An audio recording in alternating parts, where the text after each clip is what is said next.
Olá, eu sou o professor Emerson e nós vamos dar continuidade aos nossos estudos de Filosofia do Direito.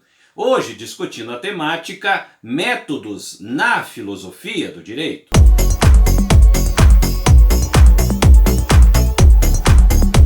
Prezados alunos, é um grande prazer estar aqui novamente com vocês e nós vamos então dar continuidade aos nossos estudos de Filosofia do Direito. Hoje estaremos discutindo a temática Métodos na Filosofia do Direito. As contribuições do texto hoje são do professor Paulo Nader, que vai trazer informações importantíssimas para nós conhecermos um pouco mais sobre essa temática. Vamos então ao nosso primeiro slide. Os métodos podem ser considerados como técnica ou como orientação de pesquisa. No primeiro sentido, o mais comum, há fundamentalmente três tipos: dedutivo, indutivo e intuitivo. Como orientação de pesquisa, método significa doutrina, teoria. É nesse sentido que se diz método fenomenológico, dialético, experimental, historicista, justnaturalista. Apesar de a metodologia ter conseguido atualmente um alto nível de desenvolvimento e ser objeto de uma ciência, a lógica, não se pode perder de vista que os métodos que visam ao conhecimento científico ou filosófico não são criações humanas, não são produtos da inteligência ou da experiência do homem, não se circunscrevendo, portanto, entre os objetos culturais, correspondendo a uma ação natural do espírito na articulação do pensamento. Eles são imanentes ao intelecto. É importante nós citarmos aqui que nós estamos basicamente discutindo a perspectiva dos métodos, ou seja, os caminhos, as perspectivas de como efetivamente vai se discutir determinadas temáticas. Nesse caso, direcionando as discussões à área do direito. Então, esses métodos, na realidade, são possibilidades que nós temos que vão efetivamente desenvolver uma linha de raciocínio a partir dessa racionalidade, discutir e analisar grande parte da perspectiva do direito. E a partir desse processo, entender, analisar e aumentar efetivamente o conhecimento através dessas análises e discussões.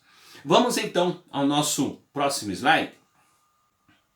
Métodos discursivos. Os métodos dedutivo e indutivo são da natureza discursiva. Isso porque o pesquisador, antes de alcançar o conhecimento, desenvolve a atividade intelectual, percorre um iter, que apresenta três tempos: inicial, intercalar e final. Em seu primeiro momento, o intelecto apenas transita na inércia para a ação, fase inicial, sucedendo-se a etapa de aplicação das regras do método, intercalar, e a conclusão, momento culminante do processo, quando se forma o juízo, afirmando-se ou negando-se algo sobre o objeto, final. Aqui é importante nós entendermos basicamente que as análises que se fazem através de um próprio discurso, todo ele também está enregrado, a partir de toda uma metodologia. Ou seja, nós estamos falando de uma discussão inicial, nós estamos falando de um processo que desenvolve efetivamente um conhecimento e nós estamos falando de um processo que ao final vai apresentar as suas considerações finais, as suas conclusões, como apresenta aqui o autor. Então, de certa forma, nós trabalhamos a partir de um raciocínio, apresentando a temática, desenvolvendo a temática e trazendo as suas conclusões a partir de toda a análise que faz sobre um determinado tema. Então aí nós traçamos basicamente esse processo que compõe as características das discussões e do método discursivo, que vai efetivamente caminhar por essa trilha importante que se constrói efetivamente um conhecimento importante aí a partir de uma metodologia como essa. Vamos então ao nosso próximo slide. Método dedutivo corresponde à atividade mental que parte de um suposto racional, regra ou princípio geral, e, seguindo o critério de coerência, extrai consequências e princípios específicos. Se afirmamos que a liberdade é um bem do homem, em inferência, extensão lógica, devemos reconhecer que a ele deve ser garantido poder de ir e vir, de manifestar o seu pensamento. Esses são princípios mais específicos revelados dedutivamente em um princípio geral. Entre o suposto racional e a consequência, mais do que uma relação de haver um nexo de subordinação e dependência, em razão do qual os princípios deduzidos apresentam o mesmo grau de virtudes e defeitos que a máxima geral.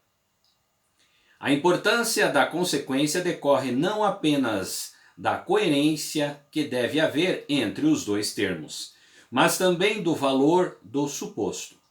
Assim, se a regra geral for uma conjectura, a conclusão deriva somente terá valor conjectural. A partir daqui, nós podemos perceber então que a ideia do método dedutivo ele vai decorrer de um princípio do raciocínio lógico, onde efetivamente vai trazer características e as suposições que vão ser implantadas dentro desse processo. Se pressupõe uma ideia, consequentemente dessa ideia você vai trazer efetivamente outros aspectos que estão enregrados nessa ideia. Assim a gente percebe então que essa ideia do raciocínio lógico vai se construindo a partir desses nuances importantes que vão agregando informações a uma determinada discussão.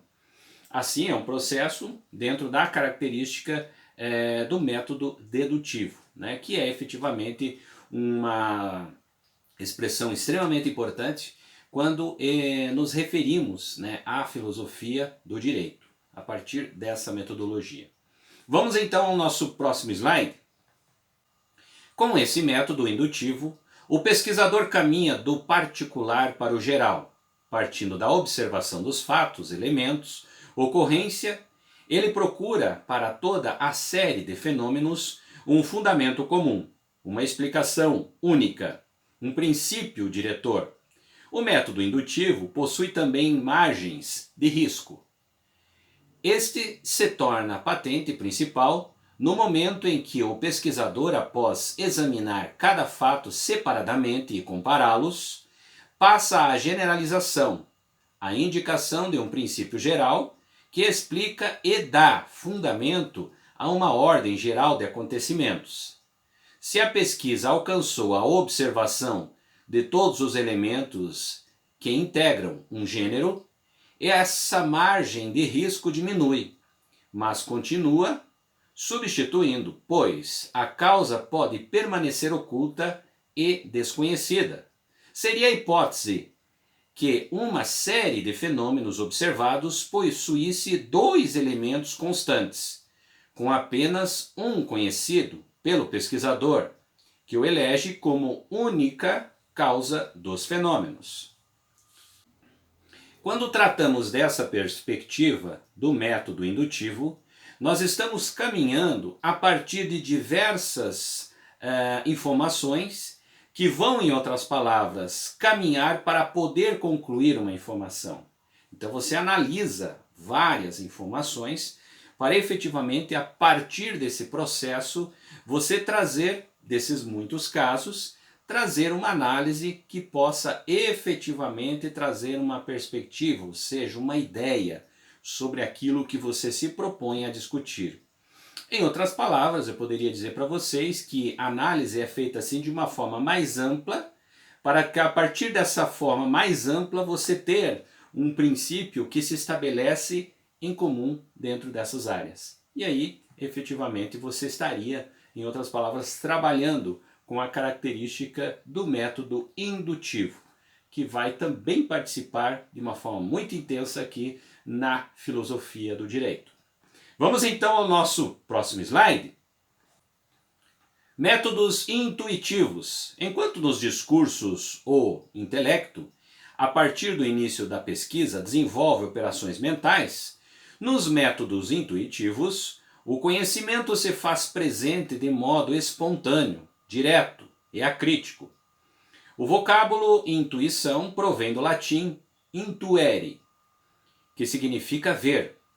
Por esse método, o observador vê a realidade em um instante, capta o saber num relance, como ocorre no momento em que identifica o formato triangular de um objeto ou a sua coloração azul.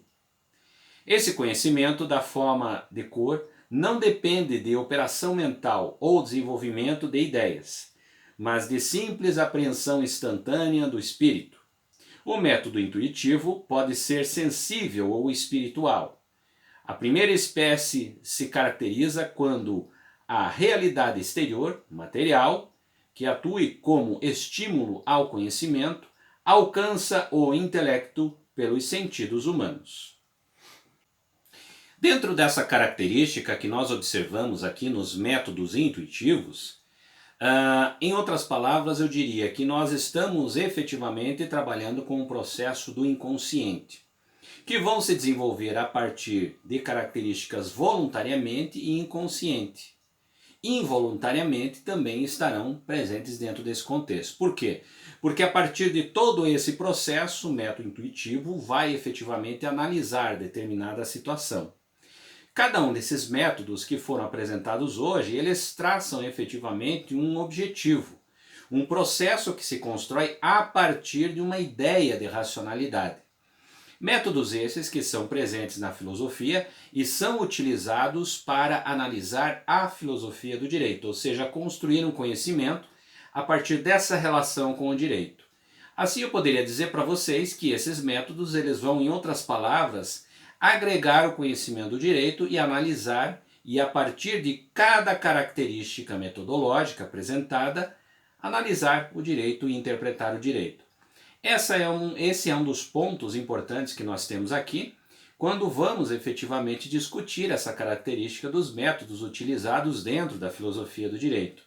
Cada um deles, o método dedutivo, trabalha nessa modalidade do raciocínio, o método indutivo, que vai, em outras palavras, buscar diversos casos que a partir deles você vai traçar um caminho, uma linha que compõe efetivamente uma ligação entre esses casos, e efetivamente o processo que nós temos aqui intuitivo, que vai, em outras palavras, trabalhar com esse inconsciente e esse processo involuntariamente também construído pelo homem. E aí nós temos então a relação de algumas das metodologias utilizadas na filosofia do direito.